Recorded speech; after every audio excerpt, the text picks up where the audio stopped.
Hey guys, I did a thing with my hair again.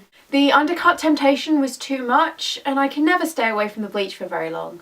I, for one, don't know why I didn't do this sooner. I freaking love my little short side, and faux hawking this up is so rad once I get the hang of it. There is a fine line between Jedward and Tintin, and I, my friends, am walking it. So anyway, those of you who follow me on Instagram, I have Instagram now, by the way, _Lucy Saxon, because Lucy Saxon on its own is always bloody taken. I hate you Doctor Who RP accounts and or fan sites.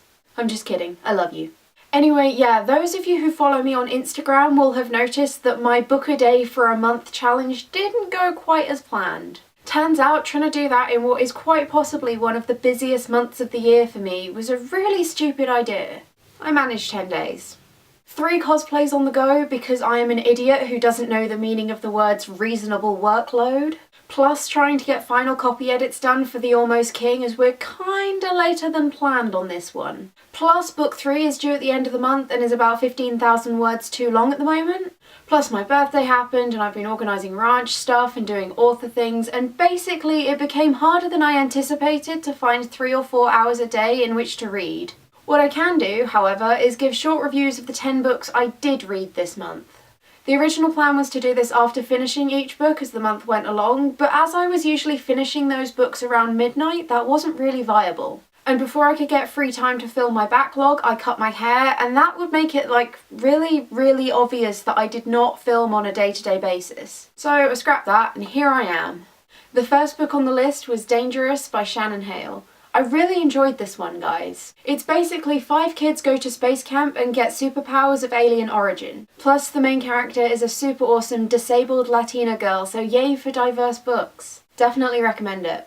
Next, I read The Iron Trial, which is the first in the Magisterium series. And come on, it's Holly Black and Cassie Clare, I wasn't gonna not love it. Definitely different from what I'm used to with these two, but they write really well together and I'm intrigued to see how the series pans out. It's about a boy called Cal?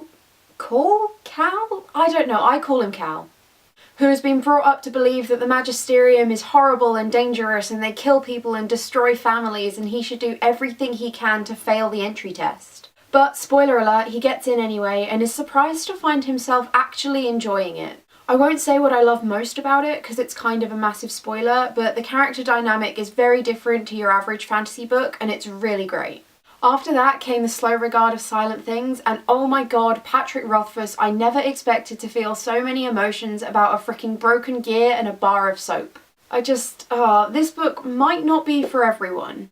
It's a little off the wall and probably won't make sense if you haven't read the rest of the Kingkiller Chronicles. In which case, what are you doing with your life? Go read them right the heck now. But it just really resonated with me and it's such a beautifully unique piece of writing. Day 4 was The Ocean at the End of the Lane. And similarly to Day 2, it's Neil Gaiman, of course it's brilliant. Everything this man writes is pure genius and this is no exception. Day 5 was a super busy day for me, so I cheated a little bit and read Rat Queens and I freaking loved it. If you're a fan of graphic novels and badass ladies, you need this in your life, like now. It's not for the younger crowd. If swearing, violence and sex jokes make you uncomfortable, then maybe give this one a miss. But otherwise, it's a brilliant story and I'm eagerly awaiting the second issue. After that was Stolen Away by Alexandra Harvey. I did enjoy this one, but I have to admit I probably would have enjoyed it more had I not read so many mind-blowing fairy-related stories. I'm sorry, it was a great book, but after the Wicked Lovely series and A Court of Thorn and Roses, everything kind of pales in comparison. But I'm still a big fan of fairy stories and I'm glad I read this one. Mutant City was read on the train to and from LAGC and it's one that I am definitely going to be bugging Bloomsbury for a proof of the sequel as soon as they're available. I've been a fan of Steve's work for absolute years, since the Changeling series, and now we have the same publisher, so it's extra awesome. If you're into dystopians, mutants, or anything to do with genetic experimentation and how it might affect society, this is the book for you. I read The Picture of Dorian Gray after a very awesome but very long day shooting Power Girl, which admittedly was probably not the best time to read something with older language and writing style. It was a good thing I already knew most of the storyline because I was a little too tired to keep track of everything, but I still got most of it and Oscar Wilde is an excellent writer. This was the point where things started to go a wee bit downhill timing-wise. I skipped today in order to do some copy edits on the Almost King, which I absolutely cannot wait to have in proof form so it can go out in the world. Not only because that means I'm finally done with the damn thing. I kid, I love that book. It just gets a little mind-numbing reading it 3 or 4 times a week to check for typos and change the odd sentence here or there. Next was House of Silk by Anthony Horowitz. I'm a fan of pretty much any reimagining of Sherlock Holmes stories, and I love that this one kept the style of being from Watson's point of view. The case ended up being a lot darker than I expected, but it kept me on my toes and I'm looking forward to the sequel. The final book I managed before birthday prep took over my life was The Last of the Spirits by Chris Priestley. It's a retelling of A Christmas Carol from the perspective of 2 homeless children, and it twines in with the original Scrooge story so well. I wish I'd actually read it during the Christmas period. Though, to be honest, it's cold enough here that we can still pretend it's Christmas. It's a short one, but it's a good read. And that's where I failed and lost all control of my life. It happens.